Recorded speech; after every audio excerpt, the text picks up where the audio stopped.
네, 저희 YTN은 오늘부터 예비 후보들에게 직접 포부를 들어보는 시간을 마련했습니다. 첫 번째 순서로 김문수 지사가 이제 출마를 하지 않는 경기도지사에 출마한 여야 의원들 오늘과 내일 한 사람씩 초대했습니다. 오늘은 새누리당 정병국 의원이 나와 있습니다. 만나보겠습니다. 어서 오십시오. 예, 안녕하세요. 정병국입니다. 나와주셔서 고맙습니다. 네. 요즘 많이 바쁘시죠? 예, 바쁘네요. 예, 어떻게 움직이고 계십니까, 요즘에? 예, 오늘만 하더라도 아침 조찬서부터 시작을 해가지고 네. 오늘 한 6타임 뛰고 예. 여기 나왔습니다. 아, 6개 일정을요, 지금까지. 예. 그럼 예. 끝나고도 또 어디 또 가시겠군요. 예, 그렇습니다. 예.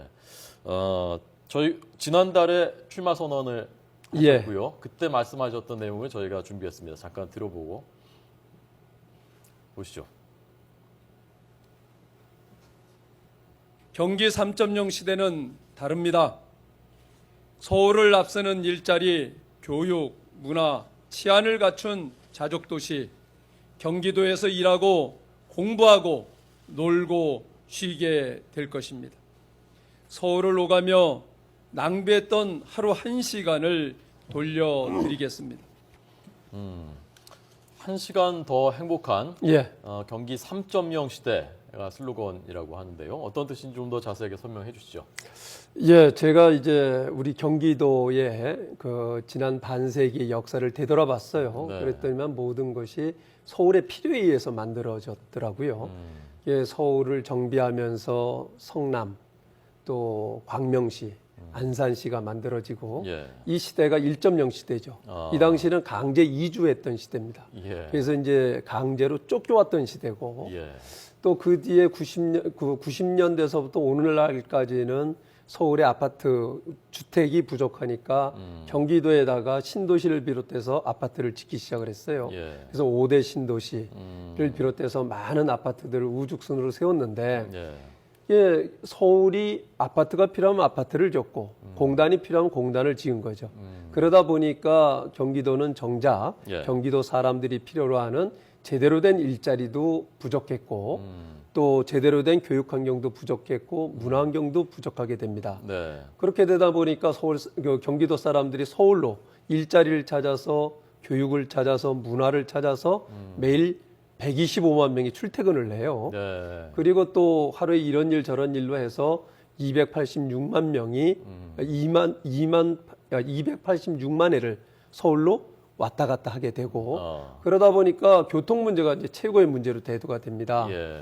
그러니까 이 문제의 고리를 끊지 않으면 경기도가 독자적으로 발전할 수가 없어요.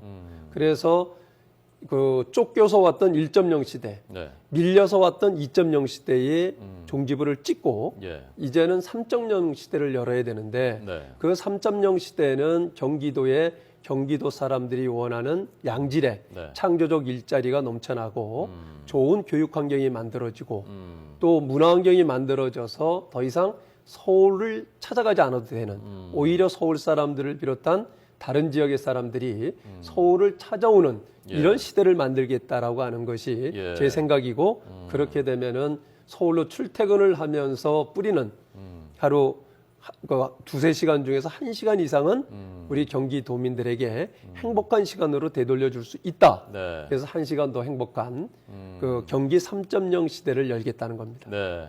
경기 독립선언이군요. 예, 그렇습니다. 네. 좀 전 보니까 중진 당 지도부들 많이 오셨는데요. 네. 출마 선언하실 때.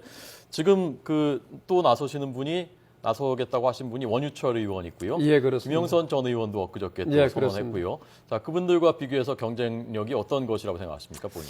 예, 제가 방금 말씀드린 대로 이제 경기도의 변화와 발전을 통해서 네. 대한민국의 변화와 발전을 가져와야 된다고 생각을 합니다. 네, 네. 양적으로는 지금 경기도가 1250만 명, 예. 17개 광역단체 중에서 가장 큰 단체가 됐죠.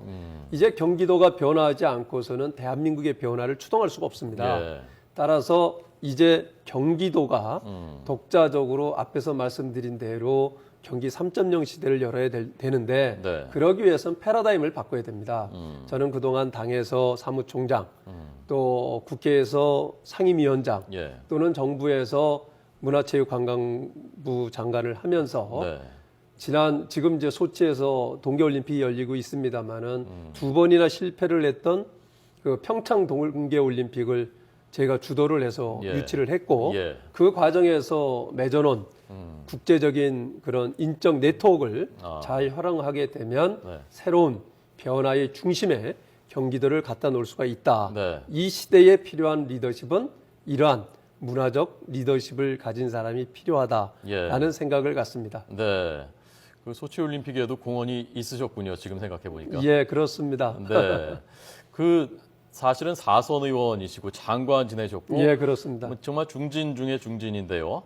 그런데 지금 당에서 중진 차출론이 나오고 있지 않습니까? 거기에 남경필 의원 이름 나오고요. 남경필 의원을 보내야 되는 거 아니냐? 예. 그런 얘기 들으면 좀 기분이 좋지 않으실 것 같은데요. 뭐 기분 좋지 않을 건 없고요. 예. 일단은 뭐 저희들이 중진 아닙니까? 네. 저도 그렇고 원효철 의원도 그렇고 김영선이 다 사선 출신들이고 예. 저는 이렇게 생각을 해요. 당 지도부에게 이런 얘기를 합니다. 우리가 본선에서의 경쟁력을 갖추기 위해서는 네. 이 경선에서 아주 치열한 경쟁을 해야 된다. 그러기 위해서 나올 사람은 다 나와라. 네. 그런 차원에서 이미 저희들은 나와 있고 예. 더 출마할 사람들을 더 많은 사람들을 내보내서 치열한 경쟁을 이끌어내자. 그래서 승리의 깃발을 꽂자라고 하는 의지로 보고요. 네. 다만 그것을 어떻게 접근하느냐 하는 부분은 전략적으로 좀 판단을 해야 될 것이다. 이렇게 생각을 합니다. 어떻게 전략적으로 어떻게 판단? 전략적으로 판단하는 것은 지금 당장의 여론조사를 가지고 예. 이러쿵저러쿵 평가하는 것은 의미가 없다는 거죠. 예. 지금 현재는 출마한 사람들이 누가 더 출마를 할지도 아직 확정도 안 돼 있고 네. 이러한 상황 속에서 출마자들이 어떠한 정책과 공약을 가지고 출마할지 유권자들하고 만날 기회가 거의 없었단 말이죠. 그렇죠. 네. 이제 앞으로 뭐 TV 토론도 할 것이고 또 이제 뭐 언론에서 분야별로 그것을 비교 보도도 할 테고 예. 이런 과정 속에서 유권자들이 평가할 시점에 가서 지금 나와 있는 후보자들이 아니다라고 예. 하면 뭐 그때 가서는 승리할 수 있는 카드가 있다라고 하면 또 방법이 있다고 하면 예. 그런 방법을 동원을 해야 된다고 저는 생각을 해요. 그러나 지금은 이제 시작에 불과한 것이고 예. 그런 차원에서 전략적으로 지금 같은 방식의 접근은 전혀 당에 도움이 되지 않는다. 네. 이건 저는 해당 행위라고 봅니다. 예. 네. 혹시 그 남경필 의원하고 좀 이 문제를 좀 상의해 보시거나 얘기해 보신 적 있습니까? 뭐 이게 방송을 통해서 제가 직접 말씀드리기는 뭐하지만 네. 뭐 잘 아시는 바와 같이 당내 원조 소장파라고 하는 남원정이었죠. 남과 정 아닙니까? 네네. 그렇기 때문에 저희들은 뭐 아주 친밀한 예. 그런 어떤 정치적 관계에 있고 충분히 논의를 했고요. 예. 그래서 어떤 역할 분담도 했던 측면들이 있고 예. 또 실질적으로 많은 도움을 받아가면서 예. 함께 지금 하고 있습니다. 예. 충분한 예. 논의와 역할 분담이 있었다. 네. 자, 지금 야당에서는 원혜영, 김진표 그 민주당 두 후보가 거론이 되는데요. 네. 그 두 후보 중에는 누가 더 경쟁력이 위협적이라고 생각하십니까?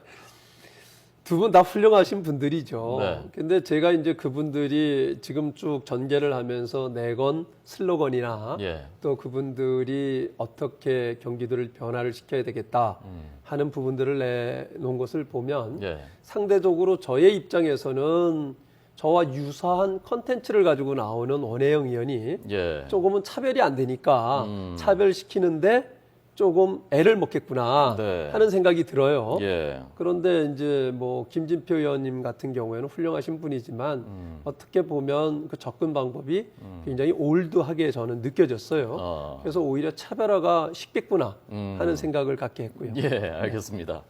마지막으로요. 예. 지금 그 안철수 신당에서는 또 새정신당에서는 김상곤 교육감을 네. 영입하려고 하고 있다고 저희가 들었는데요. 3파전이 전개되면은 어떨 거라고 예상하십니까? 저는 뭐 어떤 그것을 선거를 공학적으로 접근해서는 저는 안 된다고 봐요. 예. 또 유권자들이 그렇게 판단하지도 않을 것이고요.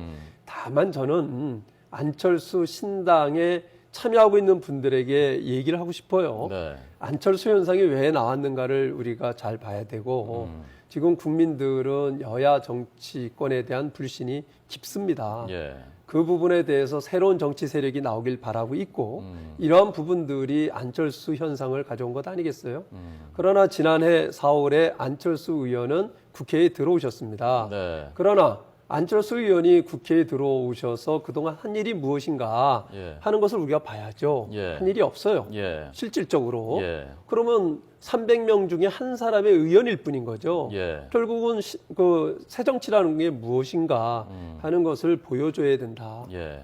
그거 보여줄 수 있는 저는 마지막 기회라고 보는데 네. 이번 지방선거에서 창당하는 과정도 그렇고 선거에 임하는 것도 그렇고 예. 지금까지 기존 정치권이 보여주지 않았던 이런 야합을 한다거나 또는 뭐 이 단일화를 한다거나 이런 식의 정치가 아닌 예. 진정한 국민이 원하는 정치를 할 때 제대로 평가를 받을 거라고 보고요. 네. 지금 현재 지금 민주당이 야당의 역할을 제대로 못하는 이유가 선거 때마다 야합했고 예. 단일화의 이름으로 그러면서 지난 총선에서는 심지어는 통진당의 예. 이석기 의원까지 끌어들여가지고 함께했던 것 아닙니까? 예. 아주 지금 곤혹을 치르고 있잖아요. 예. 이러한 정치가 반복되는 한은 예. 안철수 신당도 전혀 저는 효과를 낼 수 없을 거다. 예. 당당하게 그 안철수 신당 국민이 원하는 방향으로 나가게 되면 이번에 덜 평가를 받는다 하더라도 예. 다음 선거에서는 평가를 받으면서